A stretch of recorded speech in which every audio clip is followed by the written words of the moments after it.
and thank you for joining us today. I'm Dan Cole, President of the American Society of Anesthesiologists.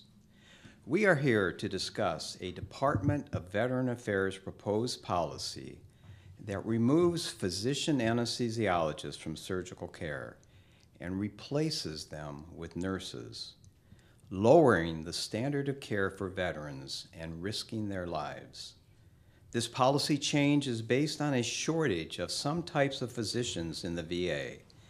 However, there is no shortage of physician anesthesiologists in the VA. As of today, job openings for physician anesthesiologists in the VA amounted to 7 out of a total number of 1,188 anesthesiologists, well below a projected average rate for healthcare and the social assistance industry that would project a number of 56 over 1,188. The VA asserts a core strategy to deliver high-quality, veteran-centered care in their blueprint for excellence. This change would abandon a proven model of quality healthcare where physician anesthesiologists and nurse anesthetists work together as a team to ensure that our veterans get high-quality, veteran-centered care, which is the standard of care in the 100 best hospitals in the United States. How does eliminating the physician from the life and death decisions of anesthetic care align with the VA's core strategy to deliver high-quality, veteran-centered care? Today we have 3 speakers who will share with you why we oppose this policy that would lower the standard of care for our veterans. First, a former nurse anesthetist who went on for 9 additional years of education and training to become a physician anesthesiologist. Our second speaker represents the physician and dentists who work in the VA. And finally, we'll hear from a veteran representing the millions of brave men and women who receive care in the VA system. After our speaker remarks, we will open the floor to questions from the audience, both in person and online or by the telephone. Now I'll turn it over to our first speaker joining us by satellite from Oklahoma City, a former nurse anesthetist, Dr. Jane Fitch, and past president of the American Society of Anesthesiologists. Jane? Thank you, Dan. Good morning, everyone. As Dan said, we're here to oppose a proposed VA policy that removes physician anesthesiologists from surgery and replaces them with nurses, and to urge everyone to tell the VA to reject this policy as currently written. It lowers the standard of care and endangers the lives of those who have served our country. You know, it's interesting that the VA's own internal policy does not support this. The VA's Quality Enhancement Research Initiative, or QUERY, could not discern, and I quote, whether more complex surgeries can safely be managed by nurse anesthetists. I also want to discuss the role of nurses because I think my background provides a unique perspective. As Dan mentioned, before I became a physician anesthesiologist, I was a nurse and a nurse anesthetist. And once you know what it's like providing anesthesia as a nurse and providing it as a physician anesthesiologist, you'll understand why I have such significant concerns for the safety of our veterans. I considered myself very well qualified and well trained, and I believe that the physician anesthesiologists with whom I worked respected me and relied upon me. But I also knew my limits. As good as I was at my job, I knew I didn't have the breadth or the depth of my physician colleagues. This became all the more apparent after 9 additional years of education and training to become a physician anesthesiologist. As a physician who works with nurses and nurse anesthetists, I have the highest regard for them as members of our care team. But when I was a nurse anesthetist, I wanted and I needed physician supervision. Physician anesthesiologists receive 12 to 14 years of additional education, including medical school, and they spend 12,000 to 16,000 hours of clinical training.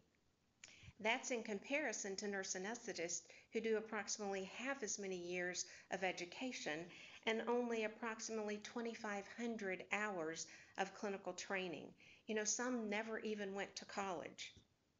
When you have a veteran on the operating room table with multiple medical conditions, seconds count. And all those years of education and training can make the difference between the life and death of that veteran or brain damage or no brain damage for that veteran. So for the safety and health of all of our veterans, the proposed policy as currently written must be stopped. All of you today can help us educate the public as to what they can do to help protect safe VA care. The policy was published in the Federal Register May 25th and has a 60-day comment period. Please go to safevacare.org, speak on behalf of our veterans, and oppose this policy that lowers the standard of care and jeopardizes the lives of our veterans. Now I'd like to turn it over to Dr. Samuel Spagnolo, the President of the National Association of Veterans Affairs Physicians and Dentists. Dr. Fitch, pleasure to be here. Thank you for inviting me. I'm the President of the National Association of VA Physicians and Dentists, usually called NAVAP. Our organization dates back to the mid-1970s, and we proudly serve our nation's veterans. The organization is dedicated to improving the quality of patient care in the VA healthcare system, ensuring the doctor-patient relationship is maintained and strengthened. And NAVAP leadership and its members believe that the doctor-patient relationship is sacred, enduring trust. And the delivery of quality health care within the VA system depends on preserving and strengthening that relationship. We must reform the VA healthcare system to further improve veterans' healthcare quality and access in the 21st century. And you can visit our website, navap.org, to learn more about our organization. I practice pulmonary and critical care medicine, and I've been caring for veterans on a daily basis for almost 50 years. That's a long time, and I've seen a lot. And I do appreciate being here so I can say a few things today. As I was driving by Arlington Cemetery over this past weekend, Memorial Weekend, it kind of served to remind me why we are really here today. And so I threw away what I had written last week, and I came up with a new speech today. We're here really to speak about how we care for those people who have risked their lives for this nation and have suffered dearly for it. Anytime change is contemplated, any change in anything, it is natural and appropriate to ask why. Why? How will it improve the status quo? Change in the VA healthcare system is critically needed. But the 27-page policy statement just published by the VA will not improve healthcare. It will permanently establish a second, lower level of care in which physicians are not making critical care decisions. I urge you to read the Federal Register or the document the VA published that went into the Federal Register. I know well what happens in acute care hospitals on a daily basis. I've been there for almost 50 years. Patients may look to be doing very well, and only a few seconds later, they're at death's doorstep. Patients in the operating suite are some of the most fragile patients, and they deserve the highest, most sophisticated level of care that this great nation can provide. When a surgeon, picture this, when a surgeon has his hands inside somebody's heart. They have to know that the person at the head of the table can handle any emergency situation that occurs. Think about that. I work closely with and I respect all the advanced practice nurses. Believe me, I do. I work with them every day. The merits of this new policy must be weighed on whether or not it improves veterans' health care. I don't see it. I do not see that. Now, I tried to read this policy very carefully, but it is so filled with legal jargon.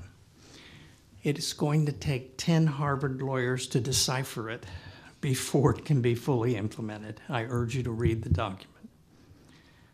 This matter is too important to proceed based on the famous phrase, we have to pass the bill so that you can find out what's in it. If this policy is not a clear improvement, it should not be undertaken. There is really only a brief window, 60 days, for the veterans of this country to prevent this colossal breach of trust to our veterans from occurring. They only have 60 days.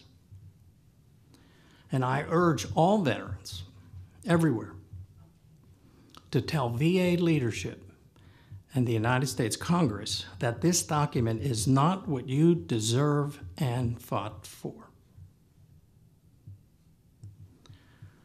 I'd like to turn this little talk over to my colleague here who has a very special perspective on this issue. She knows firsthand the special need of veterans and is a veteran of the U.S. Army, has a son in Vietnam who's a veteran and another son currently serving, I believe, and is the legislative director of AMVETS, Diane Zumatto.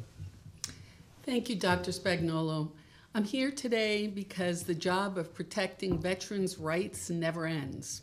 For decades, the VA has been perfecting the anesthesia care team model, which includes both physician anesthesiologists and nurse anesthetists, as outlined in the Anesthesia Service Handbook, which currently states that care needs to be approached in a team fashion, taking into account the education, training, and licensure of all practitioners. AMVETS urges VA leadership and the American people to carefully weigh the concerns and input from the VA's own anesthesiologists prior to making any changes to the current policies related to physician-led anesthesia care teams within the VA. Furthermore, it's my understanding that the top 100 rated hospitals in the United States utilize physician anesthesiologists in the provision of anesthesia care. And AMVETS wants to know, do our veterans deserve any less? We don't think so. Because high-quality health care for our veterans is of paramount importance to AMVETS, and given the health difficulties of the veteran population, we're apprehensive that these proposed changes may have unforeseen adverse implications for the health of our veterans. And due to the many risks associated with the administration and monitoring of anesthesia and the high-risk nature of the veteran population, AMVETS believes that anesthesia care should remain in the hands of physician anesthesiologists whenever possible, and that local anesthesia VA chiefs should retain control over the delivery of anesthesia at the facility level. And AMVETS is a firm believer that if it ain't broke, don't fix it. As I prepare to complete my remarks, it's crucial that I convey the fact that AMVETS is very well aware that no health care in this country would be able to take place without the skills and dedication of our nurses. None of these remarks should be viewed as criticism of VA nursing. AMVETS believes that by maintaining the team approach to anesthesia care in the VA, that our veterans will continue to have the best care available. In closing, I'd just like to repeat that AMVETS believes that this proposed change would fundamentally and we feel adversely impact the delivery of care to the very people who have done the most to protect and serve the United States, our veterans. As in all things, the health and well-being of all American veterans remains our primary concern.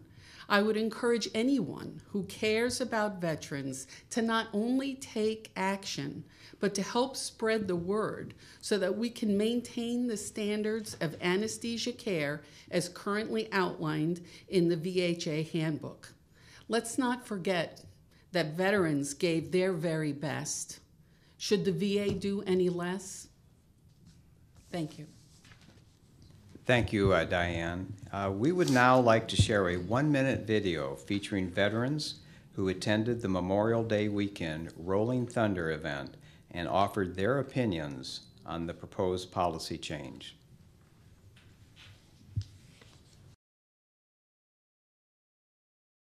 They don't have the training, do they? A nurse to do the doctor's job during surgery? Are you serious?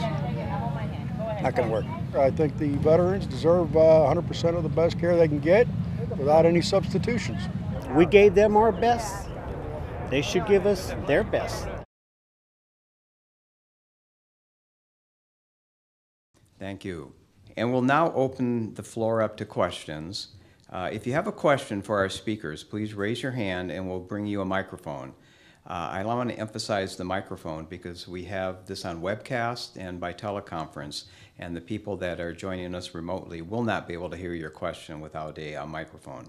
Participants on the webcast or telephone can type their question in or converse with the individual on the telephone back there, and we'll read them aloud. Any questions?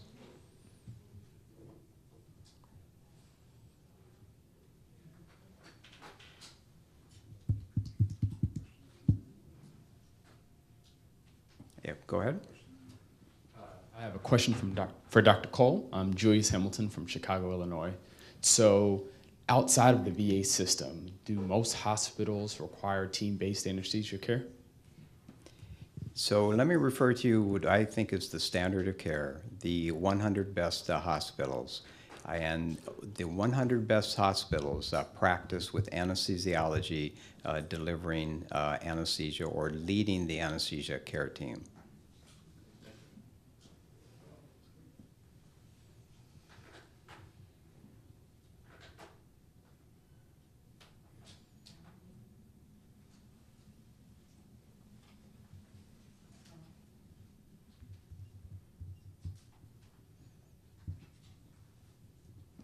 So I think we're good. With that, we'll hang around if there are any individual questions, but thank you so much for attending.